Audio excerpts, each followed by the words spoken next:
Yes, indeed. So Fabian Hurtzel, the happy one today. I did say that Brighton and the Amex is never an easy place to go for anyone. And Manchester City now 2 losses in a row. Let's hear from Pep Guardiola after the game. Of course, the momentum in the Premier League is always happen after goal. Can do that, but in that moment we forgot to stop to play like we have done brilliantly the first hour, and a tough opponent always have been. And we play really, really good. We create a lot, but after the goal, like really the Spurs, that we play really, really good in the beginning. Our base like is still really, very good, and the new players are really good too. This question of click, and it's like a final momentum that when we are going to start to winning games, is going to happen. All right, so like I said, 2 losses in a row for Pep Guardiola and Manchester City. Panic stations yet? No, but I wouldn't say they were really, really good. I mean, they were better than Brighton in the first half. Brighton were very lightweight up front. They've lost João Pedro, obviously. Danny Welbeck was up there. Matoma wasn't great. So they're a little lightweight in the front line, and that showed. Erling Haaland had 2 or 3 good chances in the first half, and Stevie talked about one of them there. It was like a pass back. But in the second half, as Brighton got on the front foot, fair play to the manager. He made a quadruple substitution. Georgina Ruta come on, Gruda come on, Milner come on, there was one other substitute come on. And it just changed the flow of the game for them. It gave them a bit more positivity. And obviously, Lewis Dunk at the back post, I think it might have been Bernardo Silva was picking him up. He just brushed him off like a bit of a twig. And then obviously the hand from Mateus Nunes changes a bit of the momentum, but still, you know, John Stones steps out, tries to play a pass that's very difficult because it's on the volley, tries to just feed it into somebody. It goes a bit awry. All of a sudden, they break and he's out of position, and City are carved wide open at the back. So yeah, not surprised. And somebody on the show mentioned it the other day, it wasn't me, that aura, that fear factor, that worried about getting a pasting. Me. It was Stevie. Listen to your elders. Give yourself a pat in the back. Mr. Recoil. There you are. Mr. Recoil. Hold on. Whoa. Oh, it just came back, yeah. That fear factor that they had, even with Rodri back in the side and all these tidy players, it's not there. It's just, yes, Haaland will score goals. Yeah, Marmoush is quick and Reinders is tidy and good player and all that sort of stuff. But what you know when you play this current version of City for the last 18 months to 2 years, minimum, you're going to get chances. It's not like it's Arsenal's back four. It's not like it's Liverpool, you know, even Liverpool with the struggles. It's not this solid unit. It doesn't matter if it's Diaz that's in the team, he wasn't in the team today. It was Kushinov and Stones. It doesn't matter if it's Akanji or Diaz or Stones. You're going to get chances. You've got a midfielder again at right back, and you've got an attacking new signing at left back, Anel Nouri, who's not a great defender. So this City side, yeah, they may cause you some problems, but you can absolutely get at this back four. And all the talk last year, well, when Rodri's back, things are just going to be, everything's going to be hunky-dory again. And yeah, you're going to be a better side.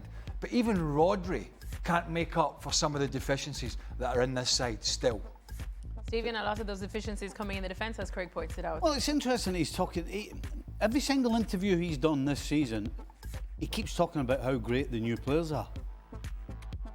That's not his problem. His problem are the players that he's had there for the last 18 months. Because they can't...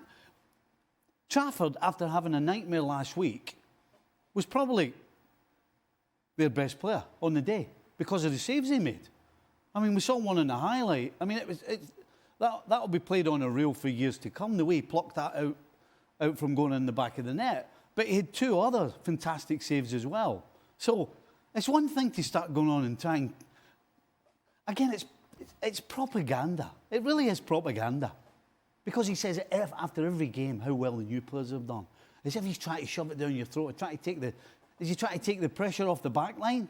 Because he's done absolutely nothing to change the back line. A back line that completely lost its aura and just gave everybody and anybody, regardless of the opposition, opportunities, and he did nothing about it. And that's what his problem is going to be for the rest of the season, because he's clearly not going to do anything about it until when Monday comes along. And I can't see them doing much in January. So he better get used to having to try and outscore the opposition because he's going to be losing more goals every game. Jules, it's so surreal to hear the guys speaking about this Manchester City because this is still Pep Guardiola's Manchester City, but they're right. It feels like they've lost that fear factor. They've lost that aura. And now, as Craig said, teams going up against them thinking, you know, we're going to get a couple chances to go at them in these games. So what does Pep Guardiola do? Yeah, exactly. I mean, they have also lost a lot of leadership, I think. And you saw that at 1-1, there was only one winner here. It was Brighton. We all knew it. You could watch it on television, in the stadium, listening on the radio, whatever. You just knew. And their head dropped again. And they just had no reaction, nothing. They lost their balance. And that's probably the biggest problem because they are all over the place defensively at times because the game lasts 90 minutes. And yeah, you can be good for 45. But it lasts 90 minutes and they lost a lot of their structure too. I mean, Bernardo Silva is the club captain this season. I don't think he's good enough anymore. And this game is almost copycat of the same game last season in November at the Amex as well, where Brighton were 1-0 down at half-time. Haaland scored in the first half for City, a first half that City controlled pretty much the same way as they did today, and then changing from Hurtler in that second half, Pep doesn't react to it, he's outsmarted, and then City collapse. They just collapse, they just have no answer anymore, and this is maybe the most baffling. If for Guardiola after the game said the basics are good, the basics are not good. Because otherwise you would not concede that second goal the way you did, where you all over the place, where you make mistakes, experienced players making mistakes. I think there's so much work to do there. And to be fair, after the Wolves game, I thought, okay, this looked good from City, it's promising. Wolves are dreadful. We saw that. By now we know they are a really bad team. And that was just not the reality for City. They have the same issues last season. Rodri said after the game today, you know, we are not very good. You know, we are not at the level. And remember Bernardo Silva last season saying they were playing like an under-16 team. It's the same problems a year on that haven't been sorted out. This is the season we're going to find out whether he's got that ability and desire to turn the ship around, or whether he's going to walk. Because if he's not anywhere near in the title fight and they drop out of it, you can just see it all unravelling. Are they in the title fight when you look at them now?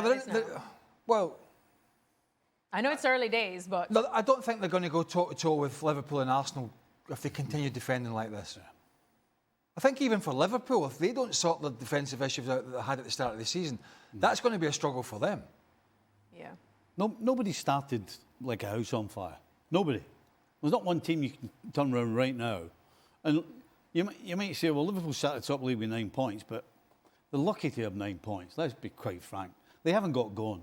I don't believe Arsenal are anywhere close to what they're capable of as well. And certainly City are not. So I think it's a little early to say that they're absolutely not going to be in it. But if they don't change the personnel at the back and they don't change the way they're trying to play, then this is just going to continue. I mean, I think one of the questions is after that debacle last year where they fell off the cliff, City, and the manager was lost. He just couldn't right the wrongs. Aye. He couldn't stop the ship taking on water, which he always was able to do before.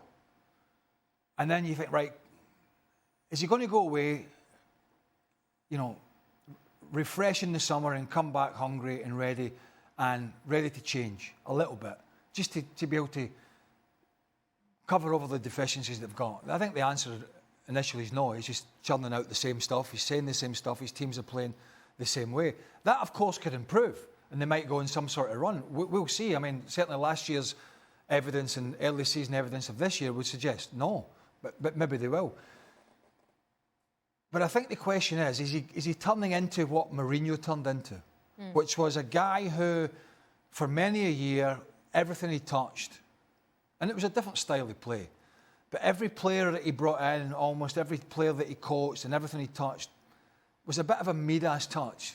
And it was like he was able to get different things out in special moments out of players. And then he lost it. Yeah. And when he lost it, he lost the players. And when he lost the players, he started getting bad results. When he got bad results, he got sacked. And that has continued for him to this day until this week, when he was sacked at Fenerbahce. But there's been quite a lot of clubs in between. And I'm wondering if we're going to see this with Guardiola, where he's had this Midas touch. His teams played the best football. He did stuff tactically that was innovative, where he used to put players, and other teams copied. And he, of course, when he was at Barca, he had the Messis and all that sort of stuff. But some of the football his teams have played have been magnificent. That's gone. And the question is, has he gone in his head? And I think we're going to find out this season. I think it's make or break for him. Yeah. And I don't think City will sack. I think it's unlikely City will sack him if they go on some sort of horrible run. But I don't think it's an impossibility that he just walks away and said, I just cannot get out of these players or this team what I once got out of them, which was being the best team in England and the best team in Europe. And I think that's going to be one of the interesting subplots to this season is, can he get back to where he was as a manager? Because if he does that, he's got half a chance with the players. But I think there's a huge question mark surrounding him, let alone his team and his team's performances.